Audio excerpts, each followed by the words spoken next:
Here's something most people realize too late. Your salary is designed to keep you functional, not free. You can make six figures and still live paycheck to paycheck. That's not a personal failure, it's structural. The system rewards ownership, not effort. Look at the Forbes list. You won't find hardest worker or most hours logged. You'll find founders, investors, landlords, people who own things that generate value while they sleep. Jeff Bezos didn't get rich because Amazon paid him well. He got rich because he owned Amazon. The trap is believing income equals wealth. It doesn't. Income is what you trade your time for. Wealth is what works without you. When you depend entirely on your next paycheck to cover your next bill, you're not building wealth, you're renting your life from your employer. The shift happens when you stop asking, how do I make more? And start asking, what do I own? Own skills that scale, assets that appreciate, and systems that generate cash flow. Until you own something, you're owned by something. Your rent, your car payment, your credit card balance. That's the cycle. And breaking it starts with understanding that salary alone will never be enough. Discipline fails because it requires constant decision-making. Every day you're choosing between saving and spending, investing and delaying. That's exhausting. Systems win because they remove the choice entirely. The wealthiest people don't have better willpower, they have better structures. They automate, they allocate, they decide once and let the system run. That's what the 20-60-10-10 rule does. It's not about earning more right now, it's about directing what you already have with precision. Here's the breakdown. 20% goes to growth, investments, skills, assets that multiply. 10% goes to stability, your emergency buffer, your protection against chaos. 60% covers essentials, the real costs of living, not the inflated ones. And 10% is for enjoyment, guilt-free spending that keeps you sane. This works on $2,000 a month and on $10,000 a month either. The percentages scale, but the structure stays. Most people do the opposite. They spend first, save what's left, and never invest.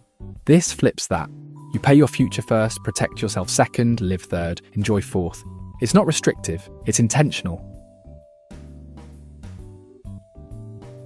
This is where wealth gets built, not through your job, through what your money does after you earn it. The 20% allocated to growth is the difference between working until you're 70 and having options at 50. Pay yourself first. That's an operational strategy.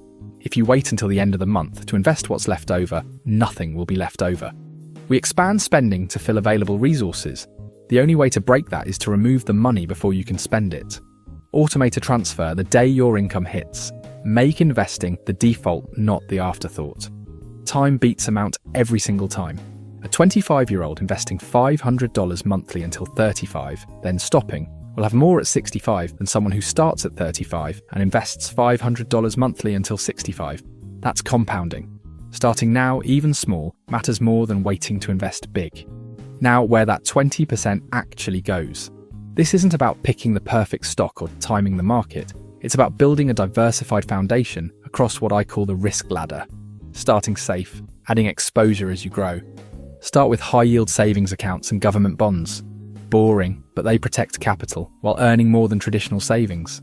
Low risk, low return, high liquidity. When you're beginning, preservation matters as much as growth. Next, broad market exposure through index funds and ETFs. This is where most people should park the majority of their growth allocation.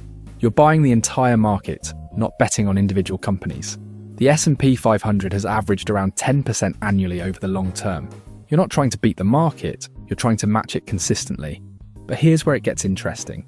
The highest ROI investment isn't financial, it's yourself.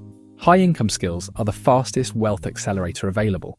Learn copywriting, sales, coding, video editing, digital marketing. A $2,000 course that increases your earning potential by $20,000 annually is a 10 times return in year one. No stock does that reliably. Then there's real estate exposure through real estate investment trusts. You own property portfolios with the price of a single share. You get dividends from rent and potential appreciation without being a landlord. It's passive, liquid, and diversified. Stocks come next, but not day trading or chasing meme stocks. You're buying ownership in companies you understand and believe will exist in 20 years. Think boring. Utilities, consumer staples, healthcare. Diversify across sectors. Hold through downturns.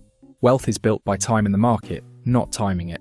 For those with high risk tolerance and a solid financial base, online businesses and scalable income streams offer asymmetric upside. A digital product, a service business, content creation, income not tied to your hours. But build your foundation first. Finally, alternative assets, Bitcoin, gold, collectibles, high volatility, high knowledge requirement. Don't invest in what you don't understand. If you can't explain why an asset has value, you're speculating, not investing. Before we go further, if you are enjoying this video so far, consider giving it a like. It really helps the channel and tells YouTube that you're interested in this kind of content. Now let's continue. The smartest investment strategy fails if you don't execute it. Execution isn't about intelligence, it's about removing friction. That's why automation matters more than knowledge. Set up a monthly transfer the day your income hits your account. Not when you remember or when you feel motivated. Automatically. The money moves from checking to investment accounts before you see it, before you mentally allocate it elsewhere. But transferring isn't investing. Cash sitting in a brokerage account earning nothing is wasted potential. The transfer should trigger the purchase. Index funds, ETFs, whatever your strategy is. Automate the entire process. Income arrives, money moves, assets purchased. Now focus on the real lever, earning more. Wealthy people don't obsess over saving an extra 2%. They obsess over increasing income by 20%, 50%, 100%. Learn higher value skills, negotiate raises, build side income, scale your contributions over time. A disciplined system on $4,000 a month is good. The same system on $8,000 a month changes your life. Most people think they have a money problem. They don't. They have a stability problem. One car repair becomes a credit card balance. One medical bill derails 6 months of progress. It's not that they're bad with money, it's that they're one emergency away from financial collapse. That's what the first 10% solves. This isn't an investment. It's not supposed to grow aggressively. It's protection. It's the buffer that prevents you from liquidating your growth assets at the worst possible time. When the market drops 30% and you need $3,000 for an emergency, you're not forced to sell at a loss. You pull from stability. Here's how to calculate it. Add up your monthly essential expense. Rent, utilities, groceries, insurance, minimum debt payments. Multiply that by 5 or 6. That's your target. If you spend $2,500 a month on essentials, you need $12,500 to $15,000 sitting in this fund. Where do you keep it? Somewhere with immediate liquidity, zero volatility, and a small but reliable yield. High-yield savings accounts are ideal. You're earning 4% to 5% right now, in many cases, which at least keeps pace with inflation. Money market funds work too. The point is accessibility without risk. Building this takes time, and that's fine. Automate small transfers. Even $100 or $200 monthly adds up. But here's the critical rule. The moment you use this fund, you replenish it immediately. Treat it like a loan to yourself that gets paid back before anything else. Some people use micro-saving tools that round up purchases to the nearest dollar and deposit the difference. It's passive, painless, and surprisingly effective over time. This fund won't make you rich, but it will keep you from going broke when life happens. And life always happens. This is where most people lose the game without realizing they're playing it. They get a raise and immediately upgrade their apartment. They finance a nicer car because they deserve it. Income goes up, lifestyle goes up, and somehow they're still stressed about money. That's lifestyle inflation, the silent wealth killer. Looking rich and being wealthy are opposites. One is about appearance, the other is about options. The person driving the leased BMW with $400 in their savings account isn't winning. They're performing. And performance is expensive. The 60% rule forces clarity. What are true essentials? Housing, food, transportation, utilities, insurance? That's it. Everything else is a luxury disguised as a necessity. You don't need the premium cable package. You don't need the brand name groceries. You definitely don't need a car payment that eats 20% of your income. Living below your means isn't deprivation, it's strategy. When you cap essentials at 60%, you're forced to make smarter decisions. You start asking, do I need a bigger place, or do I want to impress people I don't like? That shift from spending mindset to earning mindset changes everything. The two biggest wealth killers are housing and transportation. People stretch for the maximum mortgage they qualify for, then complain they can't save. They finance cars they can't afford because monthly payments feel manageable until they're trapped in them for 6 years. Let's be specific. If you make $5,000 a month, your essentials cap is $3,000. If your rent is $1,800 and your car payment is $500, you've already used 77% of your essential budget before food, utilities, and insurance. You're not building wealth, you're servicing lifestyle debt. Here's how you cut without sacrificing quality of life. Downsize strategically. A smaller apartment in the same area costs less and forces you to own less. Use transportation alternatives. Buy a reliable used car instead of financing new. A $12,000 used Toyota will last a decade. A $40,000 financed SUV will cost you $50,000 plus with interest and keep you broke. The long-term impact of fixed costs is brutal. A $400 monthly car payment over 10 years is $48,000. Invested at 8% annual return, that's $73,000. You're not choosing between a nice car and a boring car. You're choosing between a car and financial freedom. Systems beat willpower here too. Set spending rules. Wait 48 hours before any non-essential purchase over $100. Use cash for discretionary spending. It's psychologically harder to part with. Build intentional purchasing frameworks. I only buy this if I've wanted it for 30 days and it replaces something I already own. The goal isn't to live like you're broke when you're not.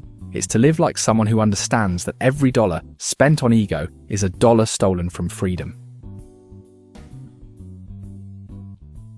Here's what happens when you cut too hard. You burn out, break the system, and binge spend out of resentment. Extreme restriction doesn't build wealth, it builds emotional backlash. That's why the final 10% exists. It's not a reward for good behavior, it's structural sustainability. This is your fun fund. A separate account, ideally, so it's psychologically distinct from everything else. It's a fixed percentage, not a fixed amount. So as your income grows, so does your guilt-free spending. You use this for whatever brings you joy. Concerts, dining out, hobbies, travel. No justification required, no guilt attached. But here's the nuance. Experiences outlast objects. A dinner with friends creates memories. A new gadget creates clutter. The dopamine hit from buying something fades in days. The story from a weekend trip lasts years. This isn't about denying yourself pleasure. It's about making pleasure intentional. When you know you have 10% allocated purely for enjoyment, you stop feeling guilty about spending it. And when you stop feeling guilty, you stop compensating with impulsive purchases that aren't even satisfying. You spend less overall because you're spending deliberately. You grow. The 20% compounds. Your skills multiply your income. Your assets appreciate. Every month, you're building momentum that doesn't require your constant attention. You're protected. The 10% stability fund means emergencies don't destroy progress. A broken laptop or unexpected bill is an inconvenience, not a catastrophe. You don't spiral into debt because life happened. You stay consistent. The system is sustainable because it's not built on deprivation. The 10% enjoyment allocation keeps you sane. You're not white-knuckling through life waiting for some distant future freedom. You're living now while building for later. You build wealth quietly. There's no need to impress anyone. No financed luxury to prove success. Wealth isn't about appearance. It's about options. The freedom to say no, the ability to take risks, the choice to work because you want to, not because you have to. That's what this system creates. Not overnight, not dramatically, but inevitably. Follow it daily, and staying broke becomes impossible. If this video helped you somehow, take a second to hit the like button. It really supports the channel. And if you're ready to make decisions that actually compound, subscribe for more videos like this. Thank you for watching.